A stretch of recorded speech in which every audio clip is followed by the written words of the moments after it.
YouTube, what's going on? I'm the almighty Wolf Soul Kicks. Welcome back to my channel. Today we're going to do an unboxing of the Air Jordan 12 in the Indigo Stone Blue Born to Fade.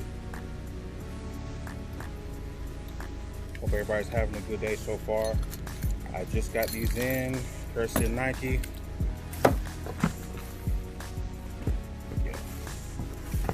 I hit on the app, on the Nike app, within like 3 minutes, which is a good sign. But you know, for some people, they think because if you hit, then it's not a good shoe.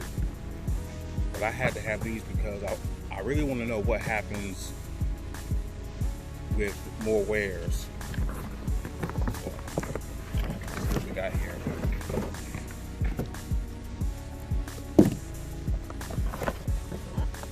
See if we can get that to focus.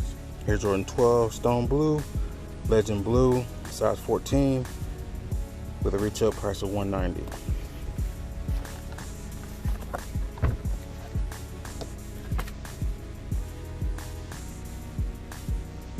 Card here.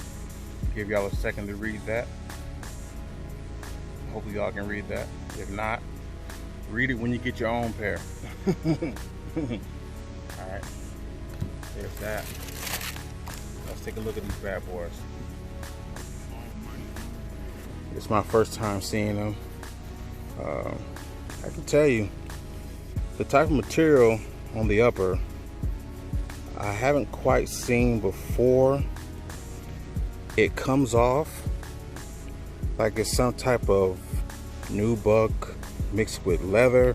It's very soft to the touch, but I must say this smooth white leather is tumble. I mean, look at that. Normally we get this texture across the whole mud guard, right? But not in this situation. So I guess your Legend Blue is gonna be right here on the Jumpman, and your 2-3. Your carbon fiber shank plate, white outsole. I'm guessing that's Stone Blue. On your herringbone traction pods. Take a look at the inside. Nike tends to do kind of a fair job with making sure their shoes not only come in the correct box, but come with the correct shoelaces and without so many flaws. I can tell you right now, I don't know what that is, but I can't wait to see what that turns into. And I hadn't even worn them yet. These are fresh out the box and they're already starting to turn. Probably not gonna hit them with no type of acetone or nothing. Unfortunately, I'm gonna have to wear them to see what happens. Get you guys a nice look at that. That's nice. As far as comparing them to the Obsidians, it's really not a comparison. What'll trip me out is if these fade into those, but I'm not sure if people remembered, but at one point on 23isback.com they were showing an Air Jordan that was going to be all baby blue. I wonder if these are going to be that, or if that was just a hoax. So now we're going to check out the right shoe. You've already checked out the left, so now we're gonna check this out. It looked pretty good in hand, y'all. The thickness of leather material in this mud guard. Either I haven't been paying too much attention in the past 10 years, but that's probably the thickest leather material that I've seen on a pair of 12s since probably the 90s. I think these eyelets are here are supposed to be metal. They're probably spray painted. Show y'all the inside. Y'all can see that. Men's size 14. As far as the on foot, it's hot as fuck out here. I'm not doing no on foot of nothing. Sorry to disappoint you, but this is not it. Not until it get cool. I'd say about October, November. Real shit. Real shit. I mean, not too much to say about these, man. I'm definitely digging the softness of this Air Jordan 12. You know, most people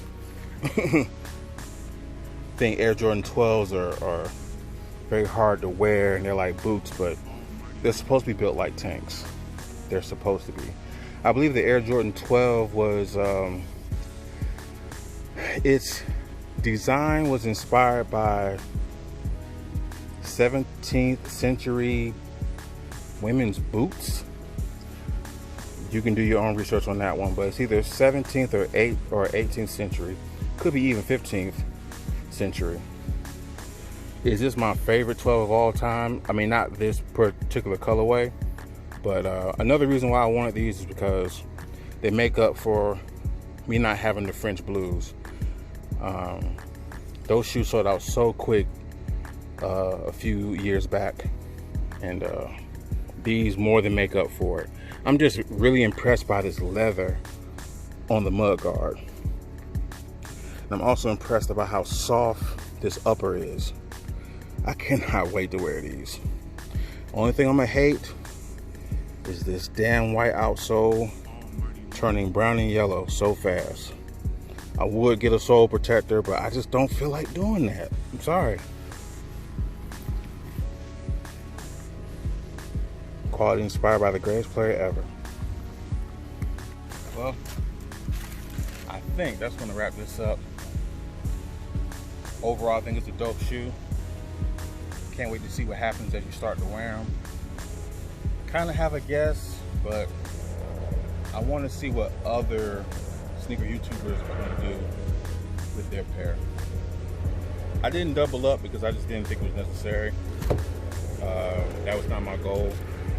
But I think people are going to kick themselves right in the ass when they realize that they should have bought this pair for retail.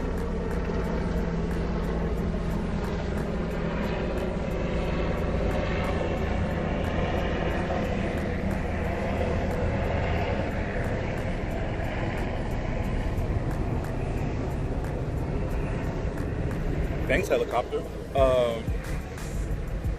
Would I buy these after retail? No. Are these going to skyrocket on StockX? No. I think you'll probably get them still for about a $200, $250 price range, which means they're probably not going to make a lot of profit. So a lot of people bought these trying to flip them only to make an extra 25 bucks. 25 to 50 at tops, 50 at the most. That's not even going to cover shipping. That's not even going to cover shipping. That's crazy. But overall, dope shoe. That's going to wrap this up. It's hot. I need some water and some Gatorade and anything else to keep me alive. Y'all have a great day, guys. And I'm out.